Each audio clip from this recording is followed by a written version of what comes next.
ngasi di jenam jam phange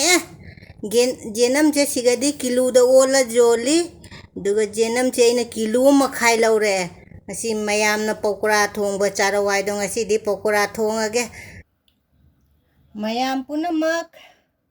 ngasi ai pokora mayam na charawai bado pokora haurage pokora tolage se sina pa beson ne ina ni athamme sina jenam nakupi do ngasi phangak na ina keji makhai lerak na jenam nakupi jam phange ngasi di pokora charage te pokora se ujik tolage kari kari ai di hap to se kari kai no hap to se sina fadigom makup dhania powder sina जीरा powder दुगई की सीना कलौंजी मिर्ची powder हल्दी powder ये soda है खाने वाला ID चा ना भाई सोडा दुनी सीना खरा हाफ पकोड़ा से छोटा ना बा ते सीना गरम मसाला कोई जुमदा तक पा दुगई जेनम नाकुपी हापसे मयाम पुनमक मयाम न पकोड़ा चारोक चारो हाय बदो ngasi पकोड़ा से थोंगगे जेनम से जाम फंगे ngasi aina चेन बसे चेन ब थुम खरा हापगे थुम दी जाम हापोय दे घी हापगे घी खरा घी चामच आईदी घी चामच समा हाप के तोट पदा घी पकोड़ा से जाम हाव ना बा उजी तोलागे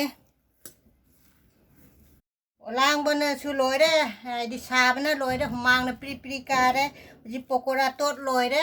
दे 10 मिनट का मिनट तरा का सी कुपसला थमसी पकोड़ा से जाम ना आईदी थोट ना हाव ना बा कुपगा थमगे खांग आई ना मत कैनो तौरे खांग सहाले थाव जावरे तो पकोड़ा की मही होई दे से ना आलू नि खक aina kaino food lab alu ni se asina mahi oidoi mi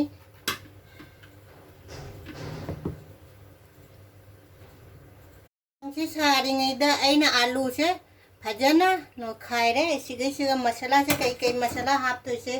hapcha lage mahi gi sina kaino jaingang akupa machu desina morok morok se jam ha proge sani sina fatigom makup ne desina jira makup khang se saramina pokora se thata rasi thau siga pokora haura se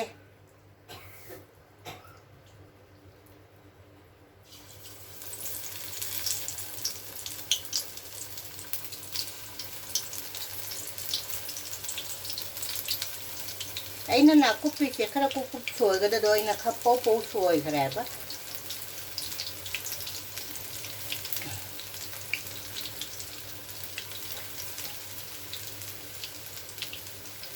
loi thata re mun ba ngai bu jeng ase kon ai ondu ase se amuka ai se jam chaw man gra mare ka pik tak taw ga do jam chaw ra mare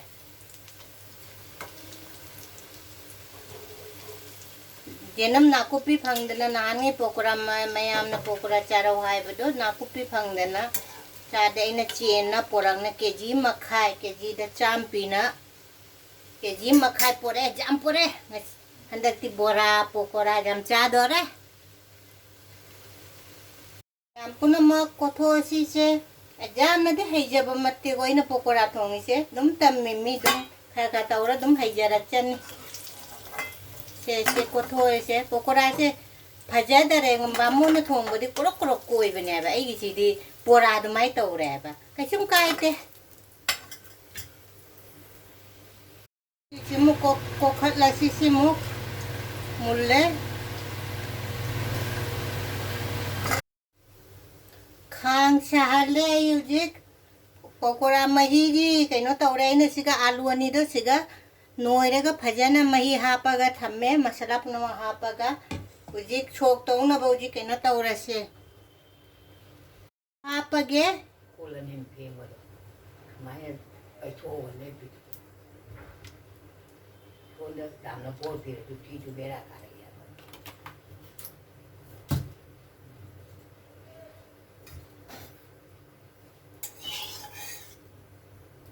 ꯑꯩꯅ ꯀꯪꯅ ꯈꯔ ꯍꯥꯏꯗꯤ ꯀꯪꯅ ꯈꯔ ꯆꯥꯅꯕ ꯕꯣꯔꯥ ꯑꯣꯏꯅ ꯈꯔ ꯈꯧꯔꯦ ꯑꯗꯨꯒ ꯖꯤꯔꯥ ꯃꯄꯨꯝꯁꯦ ꯍꯥꯞꯄꯒꯦ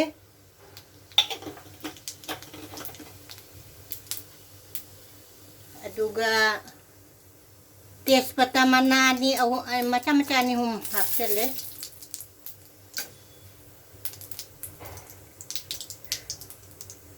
अदुगा जेनम नाकुपी से हजिक सोक तौसलगे ngौरगे अदुगा अइना खामेन चंबी से अइना दुम खावना बेना दुम हापने हापसु जाय हापतबसु जाय खामेन चंबी से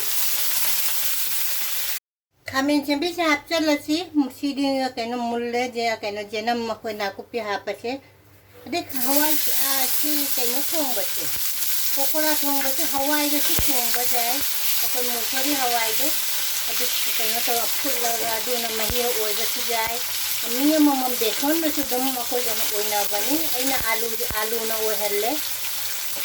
हाइदी मयाम के अपाम मसा मसा के अपाम हाइदुनी दिगाई मसाला बुदी से मही से खा हापेबा तो इसो खतंग मसाला से खतंग लिप माली खतंग हापे मचू खरा हापे दुगई फदिगो मकुप खरा हापे मोरो खरा थुमदी कोना हापकनी इसे सोक तौसला से भामोन दी मही लांग तौबनी को बुदी मही से सोक तौसलगे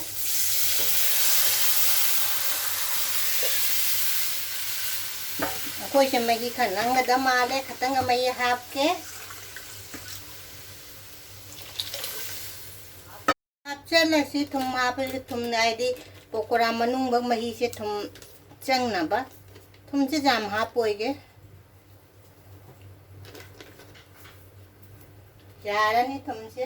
आइदी थुम दी इसा जैसे अपाम्बदो अदुमाइना हापीरो जिंगाक सवला मतुंग दाइना पकोड़ा से थादा दोइमे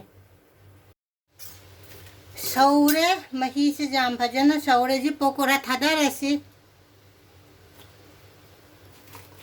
आई पकोड़ा से फजबन लोरे कैसुम कायदे आइदी बामोन गिदी कोरो कोई बने आबा आई गिदी दुमाइना कोई दरे दोइसे पकोड़ा नी दना सिसो दारेना पकोड़ा थादा रे उदी सवला से ngahak गरम मसाला खतंग हपचन से सीना अइना चुम तक मसाला निको गरम मसाला से जाम मन नुसीनो पकोड़ा से हाव हेंगनब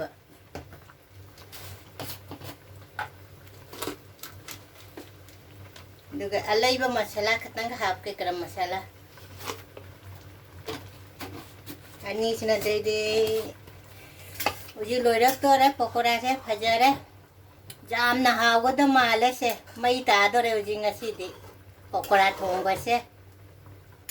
लोई बेई से घी खतंग हापसी महाव से हेंगद हरनबा घी से इसाना लौजा बनी को घी खतंग का हाप के लोई बेई से महाव से मुई हेंगद हरनबा पथा माकिंधा रख तोरे पकोड़ा से जाम फजना उजी फदिगोम खरा थाचा लगे नसी पकोड़ा थोंब लोरे सीना वीडियो अथोंग बैसने तोंगाना हपकनी तो अचाबई नहीं नेम्बो कई का चारकनी पकोड़ा थोंब से चान जेंगे सी जामना हावगद माले मचू से जाम फजरे खतंग चार जेंगे हावबड़ा जेंगे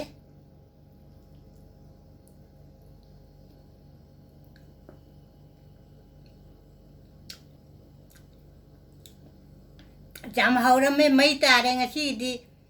आइगी पकोड़ा थोंबगी कई थोंबसे मयामना जेंब नुंगाइरदि अनौबा जेंब जावरसु सब्सक्राइब तौबिरमो लाइक तौबिरमो शेयर तौरो मथंग वीडियो अमगा उनारसी सी पकोड़ा थोंबसे आइगा इनेम्बो का चारा मथंग वीडियो दा हापक्के असिगदि सिगा थमगे बाय।